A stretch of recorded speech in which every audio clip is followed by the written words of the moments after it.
Waalaikumsalam warahmatullahi wabarakatuh. Selamat pagi anak-anakku sekalian, salam sejahtera untuk kita semua. Senang sekali pada hari ini Ibu bisa berada di sini dengan anak-anakku sekalian. Pasti kalian bertanya-tanya, siapa sih Ibu ini dan mau melakukan apa sih Ibu ini? Oke, ada kata mengatakan tak kenal maka tak sayang. Berarti kalau dikenal nanti disayang gitu ya. Oh, itu bercanda. Nah, nama Ibu Fitri Filia. Ibu adalah mahasiswi di salah satu perguruan tinggi swasta di Jakarta, yaitu Universitas Indonesia PGRI.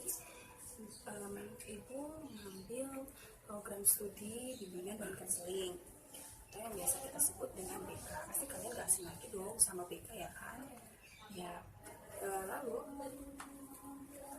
Ibu sampai lupa buat nanyain kabar kalian hari ini. Bagaimana kabar kalian hari ini?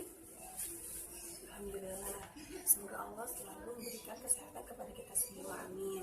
Dan tujuan serta maksud Ibu berada di sini adalah untuk memberikan suatu layanan informasi. Tapi sebelum Ibu masuk untuk menjelaskan apa itu layanan informasi, Ibu mau nanya dulu nih, informasi itu apa?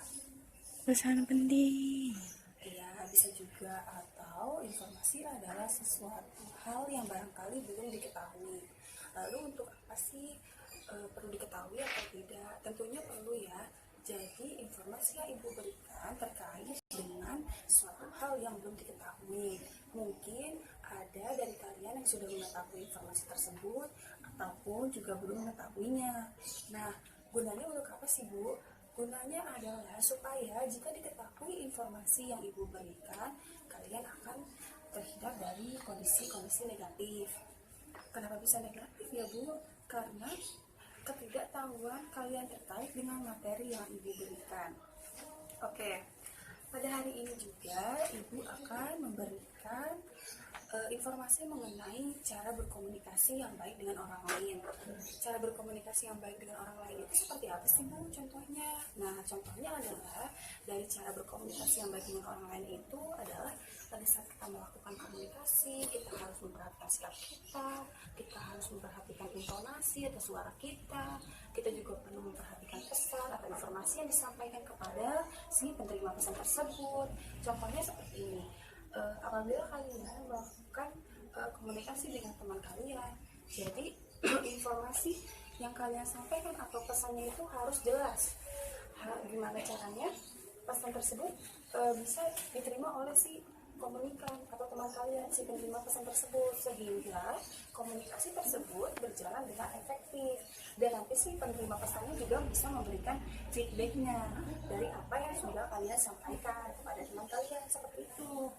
Lalu manfaat yang dapat kita peroleh dari kita membahas materi cara berkomunikasi yang baik dengan orang lain itu adalah nanti kita akan mengetahui pengertian dari komunikasi itu sendiri apa, lalu ada unsur-unsur yang dapat menunjang terjadinya komunikasi serta tujuannya komunikasi, manfaat komunikasi, hambatan apa saja yang dapat mempengaruhi efektivitas dalam berkomunikasi, serta yang terakhir ada tips-tips cara berkomunikasi yang baik dengan orang lain sehingga komunikasi dapat berjalan dengan efektif. Nanti akan kita bahas secara bersama-sama. Lalu kemudian kita juga perlu memperhatikan, atau Ibu juga berharap selama proses kalian memperhatikan kepatuhan dalam pembelajaran. Misalnya bila mana kalian duduk dan nanti pada saat Ibu memberikan penayangan video sekiranya lucu atau lainnya, mohon disikapi secara wajar. Misalnya tidak tertawa secara terbahak-bahak atau bahkan sambil memukul-mukul meja, itu tidak boleh ya. Lalu dan bila mana nanti ada yang ingin menanggapi atau ingin bertanya, mohon dilakukan secara bergantian dan tidak saling berebut. Lalu dan bila mana juga nanti ada yang berbeda pendapatnya, kita harus menghargai perbedaan pendapat tersebut ya. Oke, baik. Terus lalu agar kegiatan ini berjalan dengan efektif, kita juga perlu memperhatikan ini aturan atau tata cara selama kegiatan ini nanti. nanti di awal ibu akan memberikan atau menjelaskan inti materi terlebih dahulu, lalu selanjutnya apabila nanti ada yang ingin izin atau ingin bertanya, mohon hendaknya mengangkat tangan terlebih dahulu seperti ini ya. Lalu setelah itu ibu akan memberikan penayangan video yang tadi sudah ibu bilang tentang cara berkomunikasi yang baik dengan orang lain. Setelah itu ibu akan memberikan waktu kepada kalian untuk berpikir mengenai apa yang sudah diperoleh dari penayangan video tersebut. Lalu setelah itu juga ibu akan membentuk kelompok diskusi kecil yang isinya satu kelompok itu 2 orang berpasangan dengan teman sebelah kalian untuk mendiskusikan lagi apa yang sudah kalian peroleh dari isi penayangan video tentang cara berkomunikasi yang baik dengan orang lain. Lalu setelah itu ibu akan memimpin proses diskusi.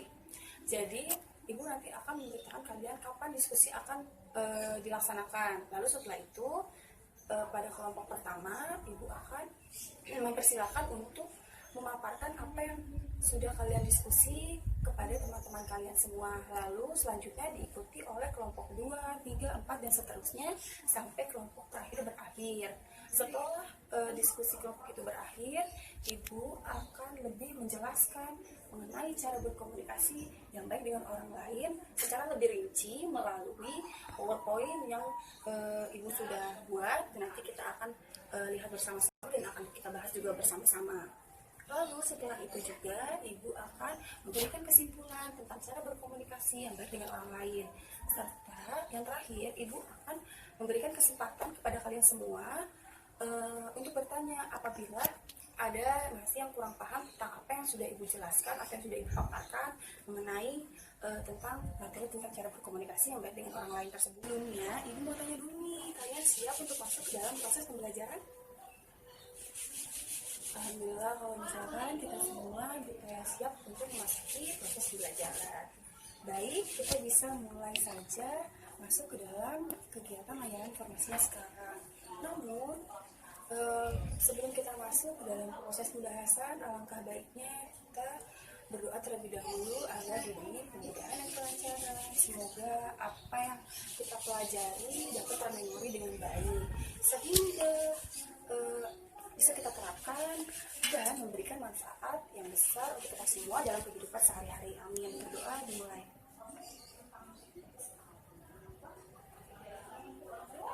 Berdoa selesai, selanjutnya kita akan masuk ke dalam proses kegiatan inti atau proses pembelajaran. Nah, anak-anakku, sekarang ibu akan menjelaskan mengenai inti materi tentang cara berkomunikasi yang baik dengan orang lain terlebih dahulu ya, yaitu komunikasi adalah proses pengiriman dan penerimaan pesan atau informasi yang dilakukan 2 individu atau lebih dengan efektif sehingga pesan atau informasi dapat diterima dengan mudah. Dan komunikasi dapat terjadi apabila pesan atau informasi yang disampaikan oleh si pengirim pesan dapat diterima baik oleh si penerima pesan. Nah, selanjutnya ada 5 unsur atau komponen dalam komunikasi. Yang pertama adanya komunikator, yang kedua adanya komunikan, yang ketiga adanya media atau perantara, yang keempat terdapat pesan atau informasi, yang kelima adanya feedback, respon atau tanggapan. Lalu selanjutnya ada tujuan berkomunikasi. Nah, tujuan berkomunikasi ada 2, yaitu yang pertama mempermudah proses penyampaiannya dari si pengirim kepada si penerima. Lalu yang kedua mempermudah seseorang atau individu dalam memahami suatu berita atau informasi. Nah, selanjutnya ada 5 manfaat dalam berkomunikasi. Yang pertama adalah pesan tersampaikan dengan baik, pesan sesuai dengan apa yang kita harapkan dan kita maksudkan. Lalu mengurangi terjadinya kesalahpahaman anak-anak. Lalu yang keempat, konflik atau permasalahan dapat terselesaikan dengan cepat. Lalu yang kelima, hubungan terjalin lebih erat. Nah, lalu setelah itu ada 5 keterampilan dasar dalam berkomunikasi. Yang pertama adalah hadir atau attending. Lalu yang kedua itu ada mendengarkan atau listening. Yang ketiga ada observasi atau observing. Yang Yang keempat ada menyimpulkan atau summarizing. Yang kelima ada responding atau tanggapan, atau juga bisa kita sebut dengan respon. Lalu selanjutnya ada hal-hal yang dapat mempengaruhi komunikasi yang efektif, yaitu yang pertama mendengar, yang kedua menilai sumber, yang ketiga persepsi yang berbeda, yang keempat kata yang berarti lain bagi orang yang berbeda. Lalu yang kelima ada pengaruh sinyal, lalu yang keenam ada gangguan. Lalu selanjutnya ada tips-tips berkomunikasi yang baik, yaitu yang pertama kita harus bertatapan dengan lawan bicara. Lalu selanjutnya kita memperhatikan lawan bicara. Yang ketiga juga kita harus relax. Yang keempat mengurangi perkataan kasar dalam melakukan komunikasi. Lalu yang kelima mengganti topik pembicaraan. Dan yang keenam itu ada tidak memotong pembicaraan lawan bicara.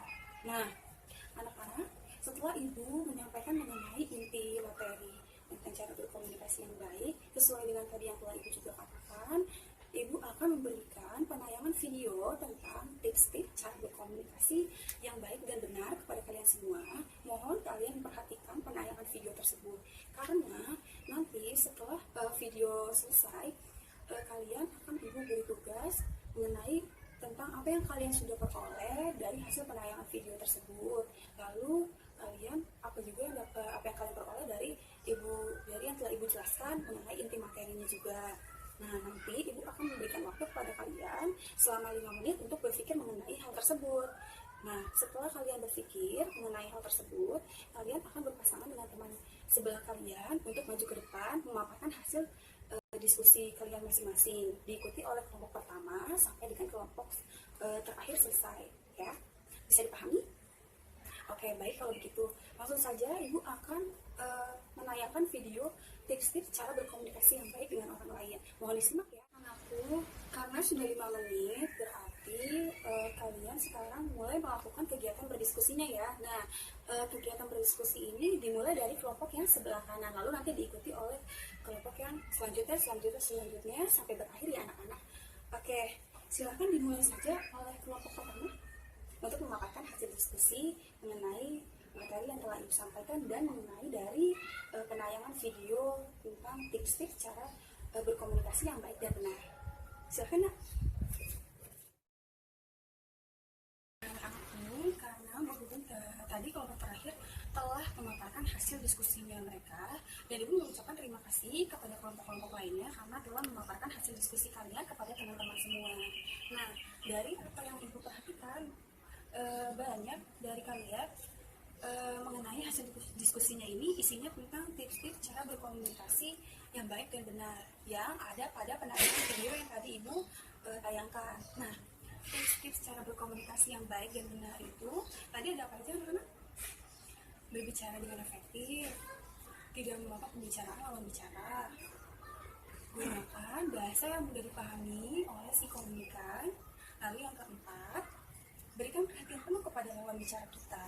Lalu yang kelima, berbicara dengan pelan dan gunakan intonasi yang baik.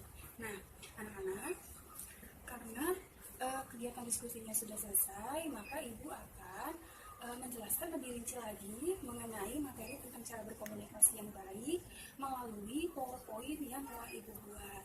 Mari kita akan bahas secara bersama.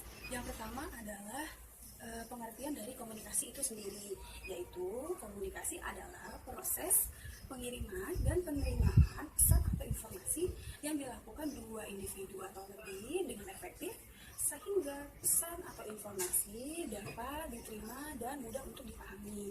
Lalu selanjutnya, komunikasi dapat terjadi apabila pesan yang disampaikan oleh si pengirim pesan dapat diterima baik oleh si penerima pesan atau oleh komunikan. Nah, menurut Ed Barrington dan Parkir, ada dua kemampuan dasar dalam kemampuan komunikasi, yaitu yang pertama, ada perkembangan kemampuan untuk memahami bahasa yang digunakan oleh orang lain atau yang biasa disebut receptive language. Nah, yang kedua, ada perkembangan kemampuan untuk memproduksi bahasa atau yang disebut dengan productive language. Nah, Bu, kalau misalkan komunikator menyampaikan pesan kepada komunikan, tetapi komunikannya tidak memberikan respon atau tanggapan atau feedbacknya, Bu, itu bisa dikatakan komunikasi yang efektif. Nah, jika hal itu terjadi, maka komunikasi yang terjadi itu tidak efektif karena tidak adanya respon atau tanggapan yang dikemukakan oleh si komunikan kepada si komunikator. Nah, biasanya komunikasi tersebut juga bisa dikatakan dengan komunikasi satu arah yang hanya melibatkan komunikator tanpa si komunikan ini memberikan respon atau tanggapan. Itu adapun unsur-unsur yang terdapat dalam komunikasi yang harus dipenuhi, yaitu yang pertama adalah komunikator. Komunikator merupakan pihak yang menyampaikan pesan atau juga bisa disebut dengan pihak yang mengirimkan pesan. Nah, komunikator juga merupakan sumber informasi bagi pihak komunikan itu sendiri.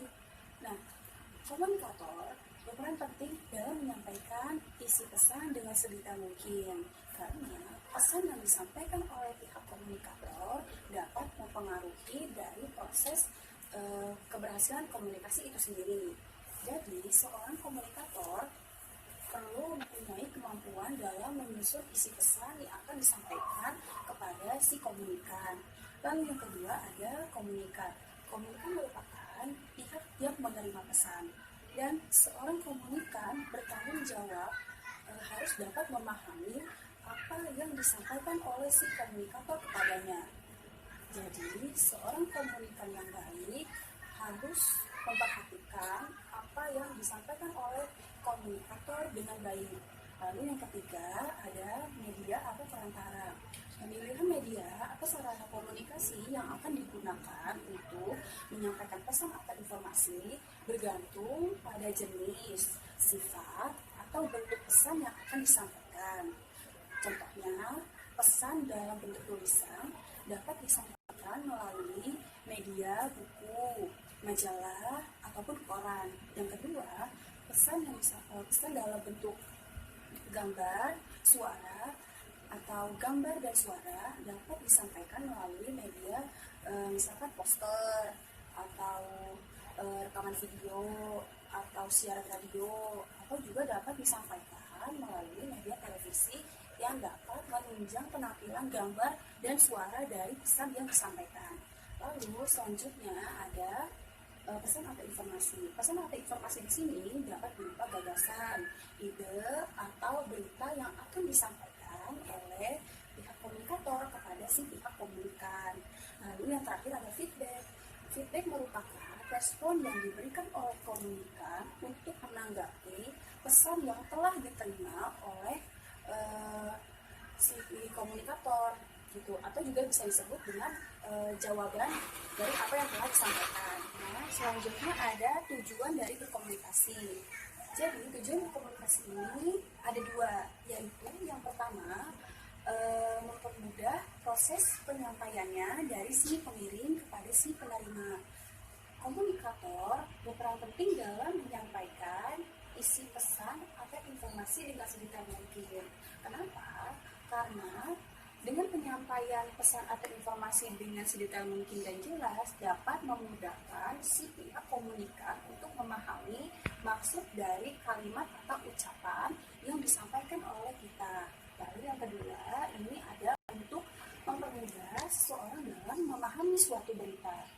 Dengan komunikasi yang isi pesannya detail, jelas, dan akurat, maka seseorang dapat mudah mengerti serta memahami isi pesan yang terkandung di dalam suatu berita tersebut gitu.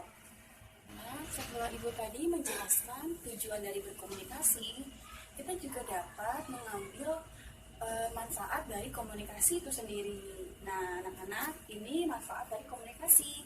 Yang pertama adalah pesan tersampaikan dengan baik. Lalu apa yang kedua, anak-anak? Pesan sesuai dengan yang kita harapkan. Lalu yang ketiga, mengurangi terjadinya kesalahpahaman. Lalu yang keempat, konflik atau permasalahan dapat terselesaikan dengan cepat. Lalu yang kelima, hubungan yang terjalin lebih erat antara individu satu kepada individu lainnya akibat dari proses komunikasi itu sendiri. Anak-anak, selanjutnya ada 5 keterampilan dasar dalam proses berkomunikasi. Yang pertama yaitu ada hadir atau attending, yaitu keterampilan dasar seseorang atau individu dalam memberikan perhatian penuh kepada si lawan bicara. Lalu yang kedua ada mendengarkan atau listening, yaitu keterampilan seseorang atau individu dalam mendengarkan apa yang disampaikan oleh si lawan bicara kita, gitu ya. Nah, yang ketiga ada observasi atau observing. Observasi atau observing ini adalah keterampilan dasar untuk memperhatikan tingkah laku secara verbal maupun non verbal. Nah, yang verbal ini bisa berupa kata-kata ataupun tulisan, sedangkan yang non verbal tidak berupa kata-kata. Bisa saja bisa berupa isyarat atau simbol-simbol. Nah, pada isyarat itu biasa digunakan oleh para penyandang tunarungu atau tunawicara. Mereka menggunakan bahasa isyarat untuk melakukan komunikasi, atau mereka menggunakan bahasa isyarat juga untuk menyampaikan pesan atau informasi satu sama lain, seperti itu. Nah, untuk yang simbol-simbolnya ini bisa berupa gerak-gerik tubuh, yaitu misalkan anggukan kepala, kedipan mata, lambaian tangan, pokoknya gerak-gerik yang dihasilkan oleh tubuh kita pada saat melakukan komunikasi, gitu ya. Nah, selanjutnya ada menyimpulkan atau summarize, yaitu keterampilan seseorang atau individu dalam menyimpulkan sesuatu, apa yang dia dengarkan ataupun apa yang dia lihat. Lalu yang terakhir ada menanggapi atau responding atau juga giving feedback, adalah keterampilan seseorang dalam memberikan jawaban atau respon tentang sesuatu hal yang telah dia peroleh atau yang telah dia dapatkan untuk dapat disampaikan kepada si lawan bicara kita, gitu ya. Karena selanjutnya ada beberapa hambatan terhadap komunikasi yang efektif. Nah, bisa dilihat yang pertama ini ada mendengar. Maksud mendengar di sini adalah biasanya kita ingin mendengar sesuatu hal yang ingin kita dengar saja. Nah, buat informasi yang tidak ingin kita dengar, kita cenderung akan mengabaikan informasi tersebut atau tidak mempedulikan informasi tersebut. Nah, anak-anak juga banyak hal atau informasi yang berada di sekitar kita atau di sekeliling kita. Namun, tidak semua yang kita dengar atau tanggapi adalah informasi yang menarik bagi kita. Itulah yang dimaksud dengan mendengar di sini. Dan apabila kita mendengar suatu informasi yang bertentangan dengan apa yang telah kita ketahui, itu juga akan kita akan mengabaikan informasi tersebut. Kita juga tidak akan memperdulikan informasi tersebut juga. Lalu yang kedua bisa dilihat di sini ada menilai sumber. Kita cenderung akan menilai siapa yang memberikan informasi. Misalnya, ada seorang anak kecil memberikan informasi kepada seseorang yang lebih dewasa. Tentunya orang dewasa ini tidak akan percaya terhadap informasi yang disampaikan oleh si anak tersebut, dan otomatis si orang dewasa ini juga akan mengabaikan informasi yang disampaikan. Lalu yang ketiga di sini ada persepsi yang berbeda. Komunikasi tidak akan berjalan dengan efektif apabila persepsi si pengirim ini berbeda dengan persepsi si penerima pesan. Dikhawatirkan juga dengan perbedaan ini dapat mempengaruhi proses komunikasi berlangsung. Contohnya, si pengirim pesan ini mempunyai persepsi pesan ini baik loh, atau pesan ini bagus loh. Nah, bisa saja si penerima pesan ini mempunyai persepsi yang berbeda dengan si pengirim pesan. Bisa saja pesan yang ditanggapi oleh si penerima pesan ini tidak baik atau pesan ini buruk, sehingga perbedaan tersebut menjadi sebuah pertentangan di antara mereka, gitu ya. Lalu selanjutnya ada kata yang berarti lain bagi orang yang berbeda. Kita sering mendengar kata atau kalimat yang artinya tidak sesuai dengan pemahaman kita.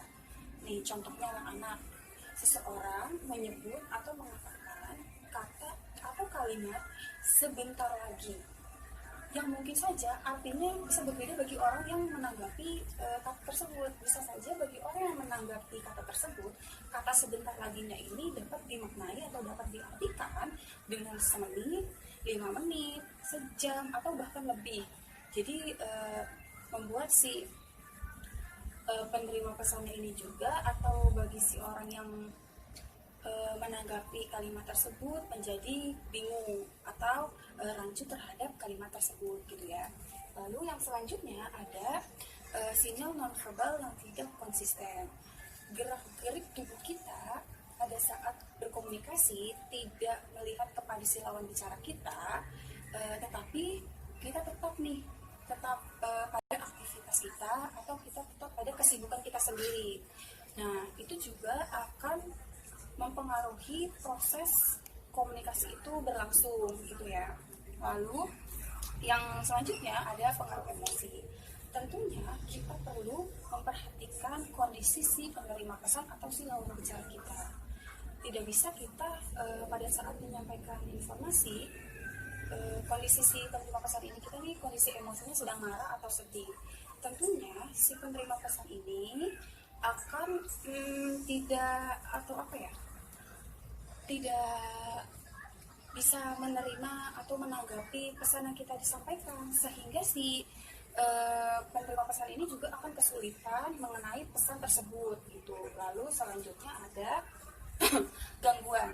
Gangguan di sini dapat berupa suara yang bising pada saat berkomunikasi, atau jarak yang terlalu jauh, dan lain sebagainya. Ada tips-tips berkomunikasi yang baik. Yaitu yang pertama adalah bertatapan dengan lawan bicara. Bertatapan dengan lawan bicara di sini sangatlah penting, tapi bukan pada kondisi di mana bertatapan wajah secara dekat, melainkan bertatapan mata satu dengan si lawan bicara kita ini, atau bisa disebut dengan kita melakukan kontak mata secara langsung dengan si lawan bicara kita, seperti itu. Dan jangan sesekali kita menundukkan kepala pada saat komunikasi itu berlangsung, atau kita melakukan memalingkan wajah dan sebagainya. Kenapa? Dikhawatirkan apabila kita melakukan hal tersebut, lawan bicara kita ini akan menganggap bahwa kita ini tidak dapat menghormati atau menghargai seseorang apabila seseorang tersebut sudah menyampaikan sesuatu, gitu loh. Makanya alangkah baiknya pada saat seseorang menyampaikan sesuatu, hal yang utama adalah kita menatap mata si lawan bicara kita tersebut gitu. Lalu yang kedua ada memperhatikan lawan bicara.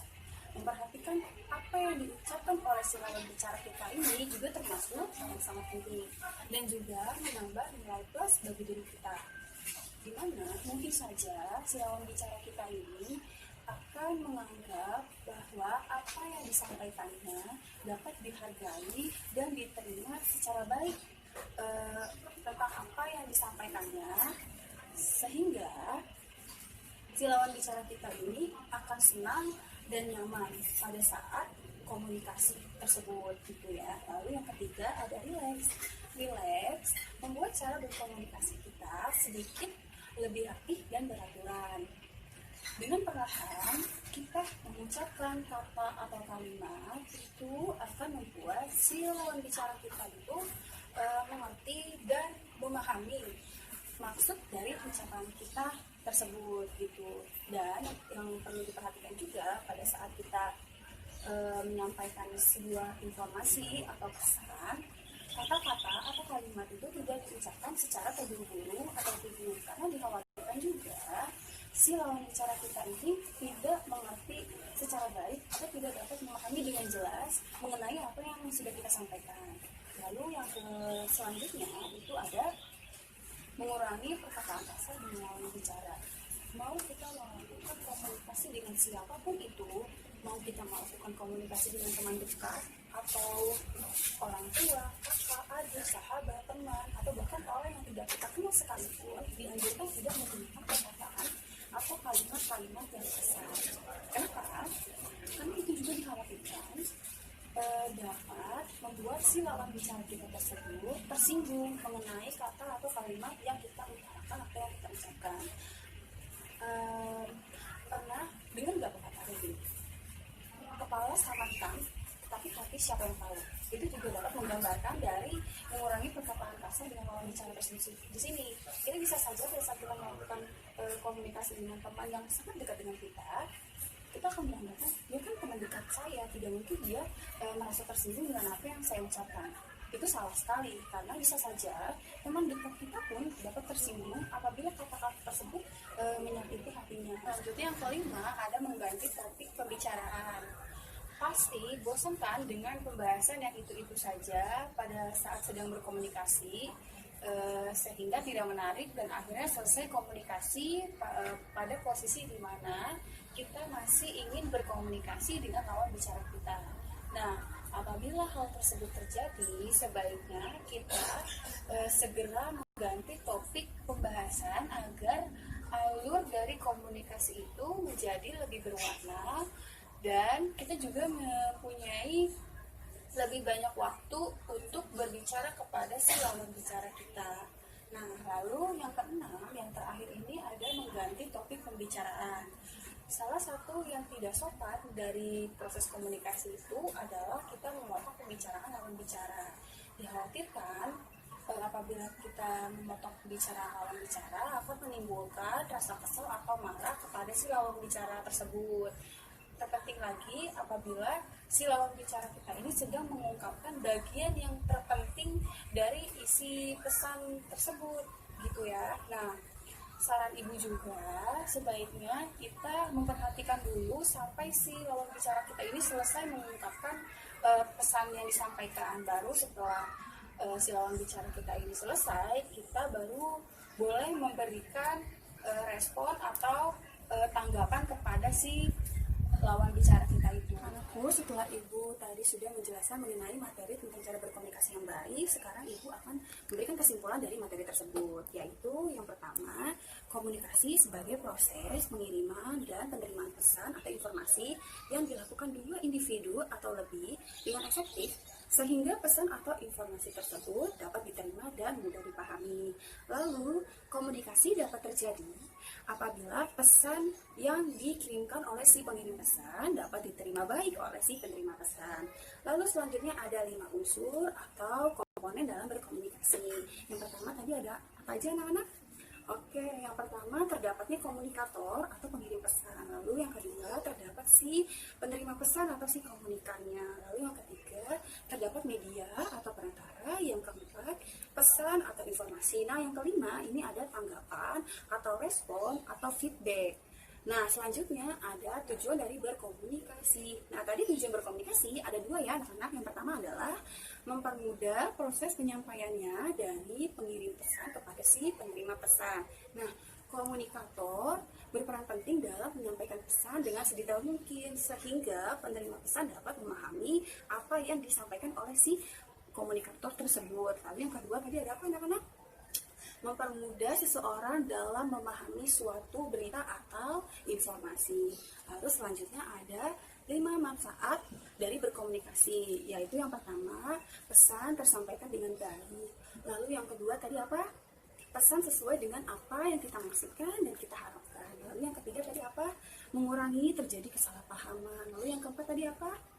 Konflik atau permasalahan dapat terselesaikan dengan cepat. Lalu yang terakhir adalah hubungan yang terjalin lebih erat. Lalu selanjutnya juga tadi ada apa anak-anak? 5 hal keterampilan dasar dalam berkomunikasi, yaitu yang pertama ada hadir atau attending, yaitu tadi keterampilan seseorang dalam memberikan perhatian penuh. Lalu yang kedua ada mendengarkan atau listening, keterampilan seseorang dalam mendengarkan apa yang dia dengar. Lalu yang ketiga ada observasi atau observing, yaitu keterampilan seseorang dalam memperhatikan tingkah laku secara verbal maupun nonverbal. Nah, nonverbal itu berupa tulisan ataupun kata-kata, sedangkan yang nonverbal ini adalah tidak berupa kata-kata. Bisa saja berupa isyarat atau gerakan tubuh. Nah, tadi gerakan tubuhnya salah satunya adalah mungkin kedipan mata atau gelengan kepala dan sebagainya ya anak-anak. Lalu selanjutnya ada hal-hal yang dapat mempengaruhi komunikasi yang efektif. Tadi yang pertama apa anak-anak? Mendengar. Lalu yang kedua apa? Menilai sumber. Yang ketiga ada persepsi yang berbeda. Yang keempat ada apa lagi? Kata yang berarti lain. Yang kelima apa? Sinyal nonverbal yang tidak konsisten. Yang keenam ada pengaruh emosi. Dan yang terakhir ada gangguan. Nah, And last, yang terakhir ada tips-tips berkomunikasi yang baik. Yang pertama adalah apa tadi anak-anak? Bertatapan dengan lawan bicara. Yang kedua, memperhatikan lawan bicara. Nah, yang ketiga ini ada relax. Relax berguna untuk memberikan kondisi kita agar pada saat kita menyampaikan pesan atau informasi, kata-kata yang disampaikan itu sedikit lebih rapi dan beraturan sehingga tidak membuat lawan bicara kita menjadi kebingungan dengan apa yang kita sampaikan. Seperti itu ya anak-anak. Lalu yang ketiga adalah yang keempat, mengurangi perkataan kasar. Lalu yang kelima adalah mengganti topik pembicaraan. Nah, yang keenam nih, yang terakhir adalah tidak boleh memotong pembicaraan lawan bicara karena itu sangat baik anak-anakku semua. Apakah ada pertanyaan mengenai materi yang telah Ibu sampaikan dan Ibu jelaskan? Oke, baik, silakan. Oke, pertanyaan yang sangat bagus sekali, Bu. Apakah penting, Bu, kita menggunakan 5 unsur atau komponen yang tadi telah kita bahas secara bersama-sama?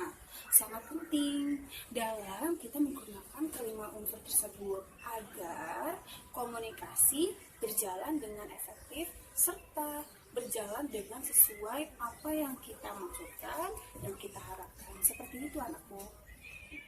Ya, terima kasih juga ya anakku untuk pertanyaanku. Apakah ada yang ingin bertanya mengenai materi yang telah Ibu sampaikan tadi? Oke, apabila tidak ada yang ingin bertanya lagi, sekarang Ibu akan memberikan pertanyaan kepada kalian. Nah, pada saat ingin menjawab pertanyaannya nanti, silahkan kalian mengangkat tangan seperti ini dan jangan lupa untuk menyebutkan nama ya. Nah, pertanyaannya adalah apakah penting kita memperhatikan kondisi atau situasi dari si komunikan dalam menyampaikan pesan atau informasi dalam berkomunikasi.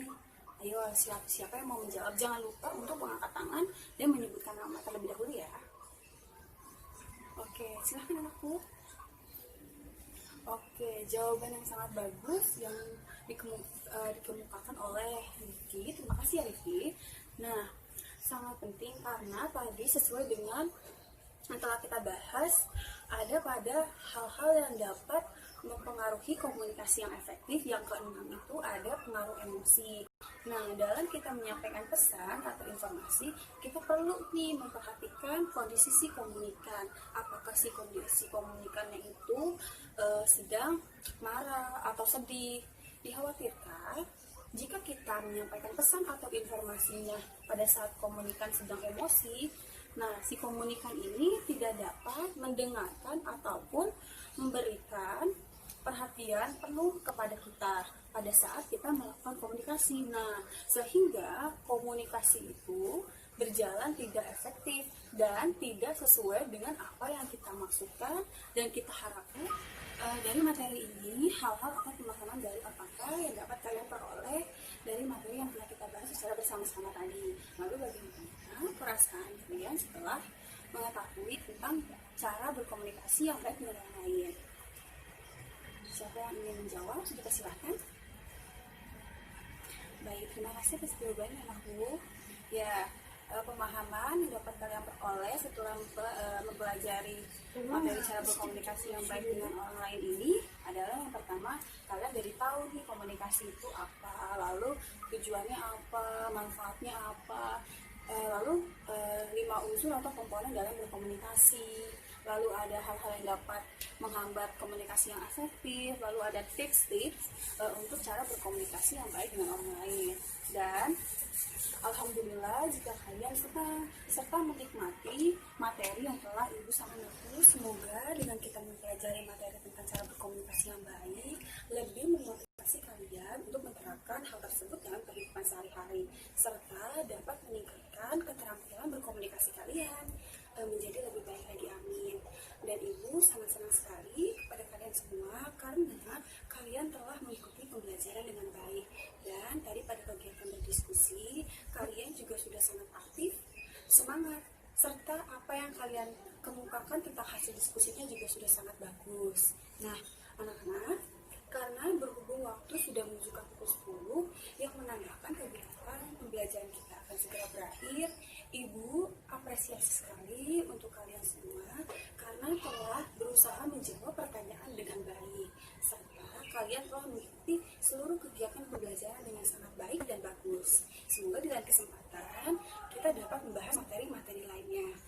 kasih anak-anakku, selamat pagi.